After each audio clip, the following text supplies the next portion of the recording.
3-4 engineer, ઘણી બુદ્ધિ છે ને એને ભણ્યાનો મેળ નથી. પછી આપણે એને કોઠાસૂઝ કહીએ. કોઠાસૂઝ એટલે શું? હકીકતમાં તો બુદ્ધિ. રસ્તાને કાંઠે 3-4 એન્જિનિયર કંઈક મથે મશીનરી સાથે, સવારના મથે. ચારે બાજુ આજુબાજુમાં એક ભરવાડ ઘેટા બકરા ચરાવે, એની નજર વારે વારે પડે. ભરવાડ ક્યાંય ભીણો નથી, અભણ છે. બુદ્ધિ જોઈજો તમે. એ જોઈને પાછો વયો જાય, વળી પાછો આવે, લાકડી ટેકે ઉભો રહે, નજર કરે, વયો જાય.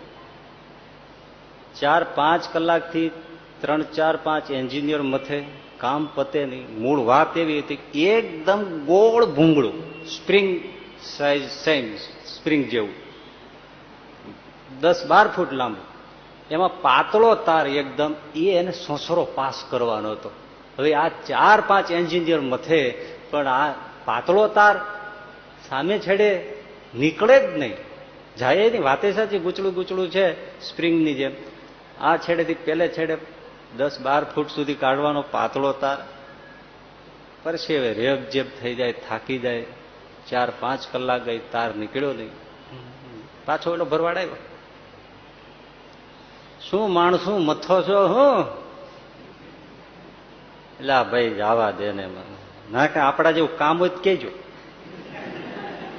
ભરવાડ: હવે ભાઈ અમે ડિગ્રી ઉપર ડિગ્રી ચડી ગઈ, એટલું ભણ્યા છે, તો આમાં અમને હળ બુજતી નથી ને. તને શું ઘેટા બકરા ચરાવનારાને ખબર પડે, અને તું શું અમને મદદ કરે? નડે નહીં તોય બસ છે. ના ના ના, એવું નહીં, માણસનો અવતાર છે તો કાંઈક તો આવડતું જ હોય ને.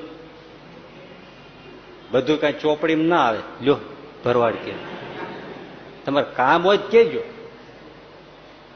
એટલે એક જણાને એમ થયું કે ભાઈ હવે કહી દો ને એટલે લપ જાય અહીંથી.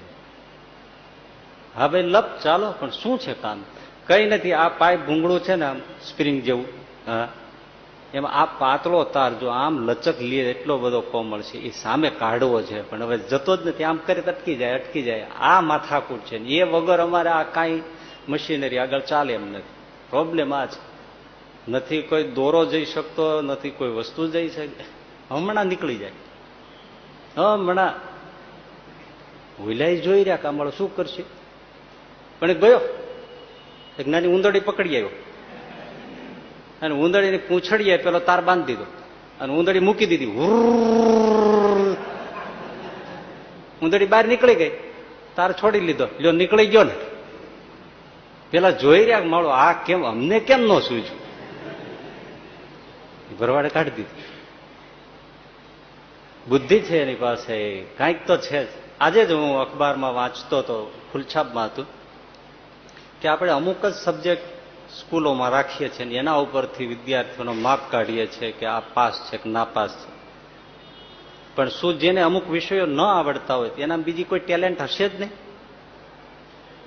ઘણી બધી બાબતો મેં માસ્ટર હોય. ઘણા બધા એવા સૌરાષ્ટ્ર કાઠિયાવાડમાં માણસો છે, ખેડૂતો છે, અભણ છે, કે જેને એવા એવા મશીનરીઓ શોધ કાઢી છે, એવા ટ્રેક્ટર બનાવ્યા છે, એવા દવા છાંટવાના કોઈ પંપ બનાવ્યા છે, કે ઘણું બધું એમણે જાત મહેનતથી એવા મશીનરી બનાવી છે કે જેને એવોર્ડ આપવા પડે.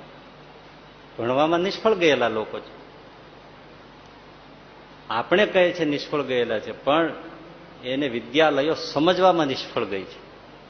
એને તો ઘણું બધું આવડતું.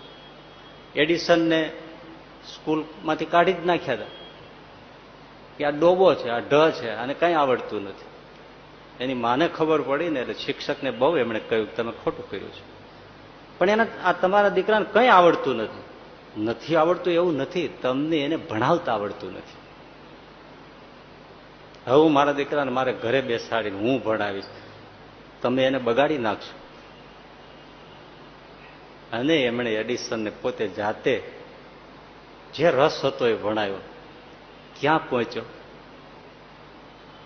એમાં કોઈક બીજી ટેલેન્ટ તો હોય.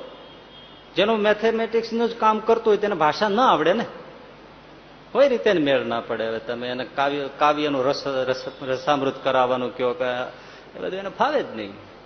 એને જે ફાવે છે જ કરાવવું જોઈએ.